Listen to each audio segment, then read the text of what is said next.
আল্লাহ এই পবিত্র কোরআনে 30টা পারা 114টা সূরা আল্লাহ রাব্বুল আলামিন নাযিল করে। এই কোরআনের অন্যতম একটা সূরা, যেই সূরার নাম হইল সূরা জুমার। এটা কোরআনের 24 পারার 3 পৃষ্ঠার 9 নম্বর লাইনের 53 নম্বর আয়াত আল্লাহ রাব্বুল আলামিন নাযিল করে तमाम বিশ্বের সকল মানুষদেরকে আল্লাহ জানাইলেন।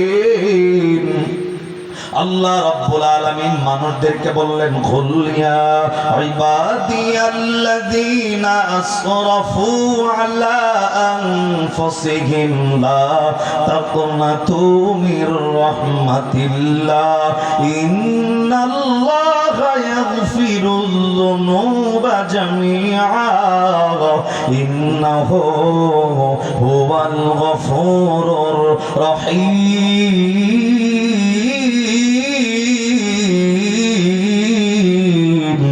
একটু আওয়াজ করে বলতে হবে আল্লাহু আকবার। বন্ধু, আল্লাহ রাব্বুল আলামিন এই আয়াতটা নাযিল করে দিয়া तमाम বিশ্বের সকল মানুষ সহ, এরে বন্ধু এই টাঙ্গাইল জেলার মানুষ সহ, আপনাদের এই বেলতা এলাকার মানুষ সহ আল্লাহ মানুষদেরকে ডাক দেখায়, মানুষ রে নিজের নফসের উপর জুলুম করে করে, শয়তানের ধোকায় পড়ে পড়ে, গুনাহ করে করে আজকে যারা গুনার পাহাড় করে ফেলেছো, গুনাহ করে করে যারা গুনাহটা আসমান পর্যন্ত ঠেকায়া দিছো, গুনাহ করে করে যারা কলবটাকে কালা কুসকুসা বানায় ফেলছো, আল্লাহ ডাক দেখায়, বান্দা আসমান বরাবর গুনাহ করার পর তারপরেও আমি আল্লাহ রাব্বুল আলামিন রে ভুলে যাবা না। আসমান বরাবর গুনাহ করার পর আমি আল্লাহর রহমত থেকে দূরে চলে যাবা না। আল্লাহ এই আয়াতটা নাযিল করে মানুষদেরকে ডাক দেখায়, মানুষ আসমান বরাবর গুনাহ নিয়ে আমি আল্লাহ রাব্বুল আলামিনের কাছে এসে আমি আল্লাহকে একবার ডাকতে বলো, আল্লাহ আমার জিন্দেগিতে যত অপরাধ ছিল আমি আল্লাহ সব অপরাধের জন্য আল্লাহ তোমার কাছে মাপ চাই। আল্লাহ ডাক্তার কোনো মানুষ যদি অপরাধের থেকে কামব্যাক করে আমি আল্লাহর কাছে ফিরি, সে একবার আমি আল্লাহর কাছে খাস দিলে তওবা করে, আল্লাহ রাব্বুল আলামিন ডাক্তার কয় ওই বান্দার অন্তরের নিয়ত যদি সহি হয় আমি আল্লাহ ওই বান্দার तमाम জিন্দেগির সব অপরাধ সব গুনাহগুলো মাফ কইরা দিয়া আমি আল্লাহ ওই বান্দাকে রহমতের কোলে তুলব। জবান বন্ধ নয়, আরেকবার আওয়াজ করে সুবহানাল্লাহ। বন্ধু, আল্লাহ রাব্বুল আলামিন ডাক দেখায় মানুষ আসমান বরাবর গুনাহ করার পরে আমি আল্লাহর কাছে মাপ চাও, আসমান বরাবর গুনাহ করার পরে আমি আল্লাহর কাছে ফিরে আসো। আমি আল্লাহকে ওয়াদা দাও আর কোনোদিন গুনাহ করবা না। যেই গুনার জন্য মাপ চাইতেছো ওই গুনার কথাটা স্মরণ করো, ওই গুনাহ দ্বিতীয়বার আর করবা না। আমি আল্লাহকে বলো, আমি আল্লাহরে যদি ওয়াদা দাও আমি আল্লাহ তোমার জন্য এই আয়াতটা নাযিল কইরা দিয়া ওয়াদা দিলাম আমি আল্লাহ তোমার तमाम জীবনের সব অপরাধ সব গুনাহগুলো মাফ করে আমি আল্লাহ রাব্বুল আলামিন তোমাকে রহমতের কোলে তুলব। রে বন্ধু, শুধুমাত্র আল্লাহ গুনাহ মাফ করে রহমতের কোলে তুলবে বিষয়টা এমন নয়। এই আয়াতের ব্যাখ্যায় মুফাসসিরদের মধ্যে অন্যতম মুফাসসির যার নাম আল্লামা জমিরুদ্দিন নানপুরি রহমাতুল্লাহি আলাইহি, তিনি তার কিতাবের মধ্যে এই বেলতা এলাকার মানুষ সহ तमाम বিশ্বের সকল মানুষদের জন্য বলেন, রে বন্ধুরি এই আয়াতের মেসেজটা মেনে নিয়ে কোনো মানুষ আল্লাহর কাছে মাপ চাইলে আল্লাহ তাদের জন্য তিনটা পুরস্কারের ব্যবস্থা রাখবে। আমি বলেছি, এগেন বলতেছি, আল্লাহ 1 নম্বরে আপনার জীবনের গুনাহ মাফ করবে। আল্লাহ 2 নম্বরে কবরে যাওয়ার পর এই চেহারার মধ্যে আল্লাহ আসমানে নূর চমকায় দিবে। আরে বন্ধু, 3 নম্বরে কবরে যাওয়ার পর সাদা কাফনের পোশাকটা খুইলা আল্লাহ জান্নাতি পোশাক পরায়া আরে বন্ধু আল্লাহর নবীর সামনে বসার ব্যবস্থা করে দিবে। আরে বন্ধু, কোন আমলটা করার কারণে, কোন একটা আমল করার কারণে আল্লাহ রাব্বুল আলামিন এই 3টা পুরস্কারের ব্যবস্থা আপনার আমার জন্য করবে, এই ব্যাপারে কিতাবের মধ্যে ছোট্ট একটা ওয়াকিয়া, এর বন্ধু ছোট্ট একটা ঘটনা কিতাবের ভাষায় উল্লেখ করা হয়েছে। এমন একজন ব্যক্তির ঘটনা কিতাবের মধ্যে এসেছেন, যেই ব্যক্তির দাম এত বড় দাম, কিতাবওয়ালা লেখেন আপনার আমার নবীর পরে পৃথিবীর জমিনে নবীর পরে সবচাইতে মর্যাদা বেশি যেই ব্যক্তি, এর বন্ধু এই ঘটনাটা সেই ব্যক্তি। আপনি আমি কিন্তু জানি নবীর পরে সবচাইতে মর্যাদাবান ব্যক্তি অন্য কেউ নয়, নবীর সাহাবী হযরতে আবু বকর রাদিয়াল্লাহু তাআলা আনহু। আর একটু আওয়াজ করে বলতে হবে সুবহানাল্লাহ। মুফাসসিরিনে কিরাম কিতাবের মধ্যে লেখেন হযরত আবু বকর রাদিয়াল্লাহু তাআলা আনহুর এমন দাম, কিতাবওয়ালা লেখেন পৃথিবীর সকল মানুষের নেকি এক পাল্লায় যদি উঠাইয়া দেওয়া হয়, আর আবু বকর রাদিয়াল্লাহু তাআলা আনহুর মাত্র একটা রাত্রির নেকি যদি অপর পাল্লায় তুলে দেওয়া হয়, পৃথিবীর সকল মানুষের চাইতে নবীর সাহাবী আবু বকরের এক রাত্রির নেকি আল্লাহর কাছে বেশি হয়ে যাবে। বন্ধু এমন একজন ব্যক্তির আলোচনা কিতাবের মধ্যে এসেছেন, আমি উদাহরণ দিয়া বুঝাইতেছি। রে বন্ধু হযরত আবু বকর রাদিয়াল্লাহু তাআলা আনহুর জামানার কথা। আপনার আমার নবী যখন দুনিয়ার জমিনে নাই,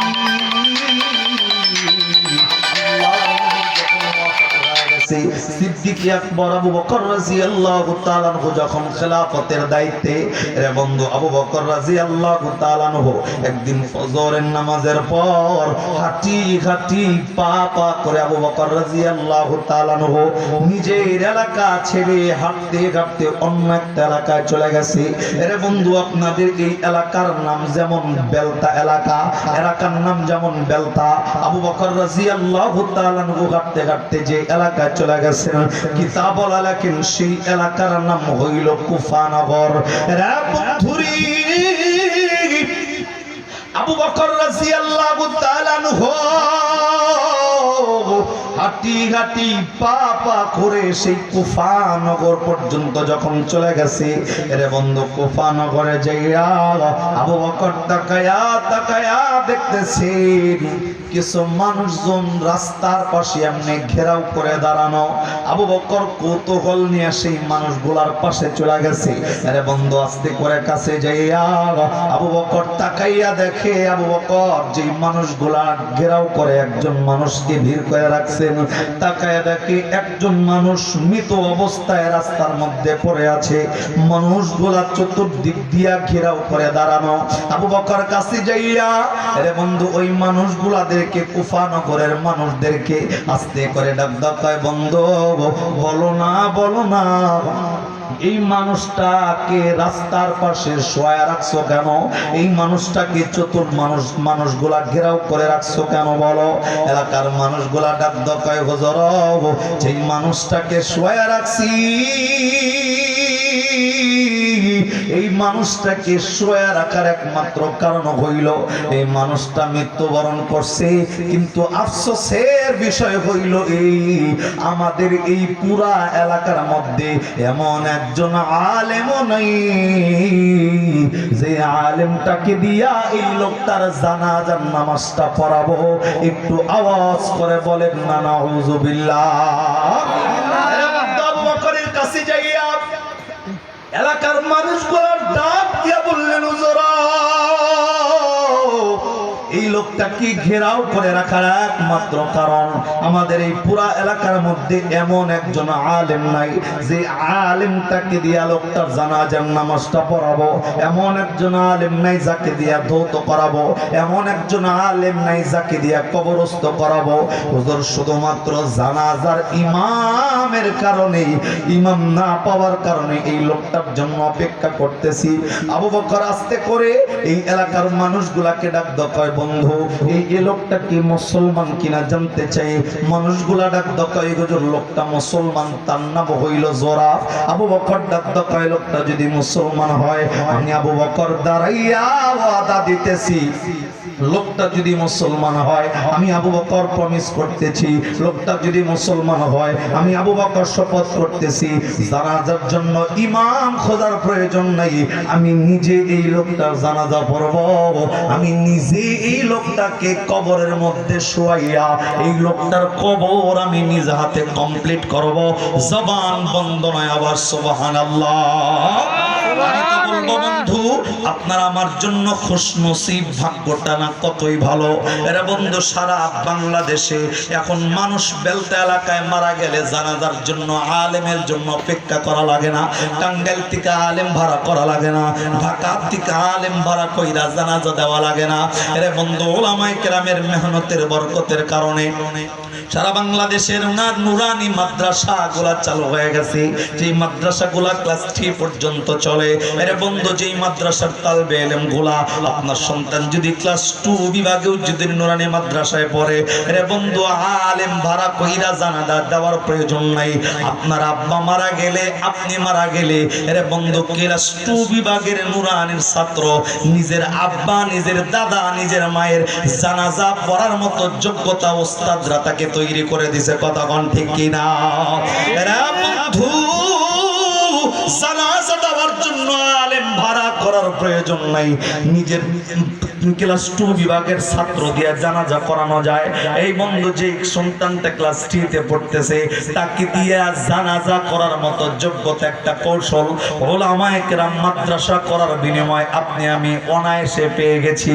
আরে বন্ধু আমি তো আপনাকে বলবো এই জায়গায় অনেক মানুষ আছে এমন নিজের মাটারে কবরের মধ্যে শোয়াইছেন, নিজের বাবাটারে কবরের মধ্যে শোয়াইছেন, নিজের সন্তানটারে কবরের মধ্যে শোয়াইছেন, নিজের বিবিটারে কবরের মধ্যে শোয়াইছেন, কিন্তু কপালটা এতই খারাপ, এতই বদনসিব আপনার আমার এবং কি আপনার আমার মা বাবার। নিজের বাপের জানাজায় দাঁড়াইয়া গেছি, ওই যে পিছনে দাঁড়াইয়া জবানটা বন্ধ করে দাঁড়াইয়াছিলাম, বাবার শেষ বিদায়ে শেষ দোয়াটাও অর্থাৎ জানাজার দোয়া নিজে সন্তান হইয়া পইরা নিজের বাবারে কবরে ঢুকাইতে পারি না এমন মানুষ বেলতা এলাকায় আছে না নাই? আরে কথা বলেন, আছে না? একজন বাবা তার সন্তানের কাছে কি চায়? টাকা পয়সা দিবে, ধন দৌলত দিবে। আরে মানুষ বাচ্চা থাকে কয়দিন? মানুষ বাঁচে কয়দিন? আপনি আপনার সন্তানকে কোথায় রাখতেছেন বলেন? কি বানাইতেছেন আপনার সন্তানকে? আপনার সন্তানকে আপনি কি বানানোর ফিকির করতেছেন? বাংলাদেশে অহরহ তাকায় দেখে, এখন তো গ্রামের মানুষ যারা শহরের মধ্যে বসবাস করে, ঢাকাতে যারা 2-4-5 বছর বসবাস করে আসছেন, তাকায় দেখবেন গ্রামে দৃশ্য দেখা না গেলেও সারা বাংলাদেশের মধ্যে যতগুলা বৃদ্ধাশ্রমে বৃদ্ধ মা বাবা পড়ে আছে, একজন আলেমের মা বাবা আপনি খুঁজে পাবেন না যাদের মা বাবা পড়ে আছে ডাক্তার, ইঞ্জিনিয়ার, জজ, ব্যারিস্টারের মা বাবা। কথা ঠিক না ঠিক জোরে বলেন না কেন? তার মানে একটা আলেম যদি মসজিদে 10,000 টাকা বেতনের চাকরি করে, আমি ওপেন চ্যালেঞ্জ করে বলবো সারা বাংলাদেশের মধ্যে এমন একটা বৃদ্ধাশ্রম খুঁজে পাওয়া যাবে না যে বৃদ্ধাশ্রমে একজন আলেমের বাবা, একজন আলেমের মা পাওয়া যাবে। কিন্তু আপনি ঘুরে ঘুরে সারা বাংলাদেশে বৃদ্ধাশ্রমগুলো দেখেন, যেই সন্তানের জন্য সারাটা জীবন মাথার ঘাম পায়ে ফেলছেন, যেই সন্তানের জন্য রাতকে রাত মনে করেন নাই, দিনকে দিন মনে করেন নাই, এত কিছু বানাইলেন, বিদেশে পড়াশোনা করাইলেন, এত বড় বড় ফ্ল্যাট আপনার জন্য তৈরি করলেন, কিন্তু যখন সন্তান আপনার যখন বার্ধক্য চলে আসছে, বৃদ্ধ হয়ে গেছেন, সন্তানের যখন যৌবন বয়স, সন্তানকে বিবাহ করাইছেন, বিবির কুমন্ত্রণায় পড়ে নিজের বৃদ্ধ মা বাবাকে ফ্ল্যাট থেকে বের করে দেওয়ার নজির সারা বাংলাদেশে আছে না নাই? আছে। আরে কথা বলেন, আছে না নাই? মানে সন্তানকে শিক্ষিত বানাইলে চলবে না, শিক্ষিত সন্তানকে করতে হবে। কথা বল ঠিক না? ঠিক। আমার কথা হচ্ছে আপনার সন্তানকে আলেম বানানো আমি জরুরি মনে করছি না, কিন্তু আপনার সন্তানকে ইলমে দ্বীন শিক্ষা করানোটা জরুরি। কারণ হাদিস তলাবুল ইলমি ফারিদাতুন আলা কুল্লি মুসলিমিন ওয়াল মুসলিমাত, প্রত্যেকটা মুসলমান নরনারীর জন্য ইলমে দ্বীন শিক্ষা করা ফরজ করেছে কে? আল্লাহ। আরে আওয়াজ করে বলেন না। আল্লাহ। নামাজ ফরজ, রোজা ফরজ, হজ ফরজ, যাকাত ফরজ। নামাজ, রোজা, হজ, যাকাত সব যখন ফরজ, এই তার মধ্যে অন্যতম একটা ফরজ আছে ইলমে দ্বীন শিক্ষা করাটা। প্রত্যেকটা মুসলমান নরনারীর জন্য ফরজ করছে কে? আল্লাহ। আবার বলেন না। আল্লাহ। ইলমে দ্বীন কয়জনই শিখছে? আমি আপনাদেরকে আপনাদের মন খারাপ হওয়ার মতো একটা কথা বলি। এখন যদি বলেন হুজুর আমাদের মন খারাপ হবে, তারপর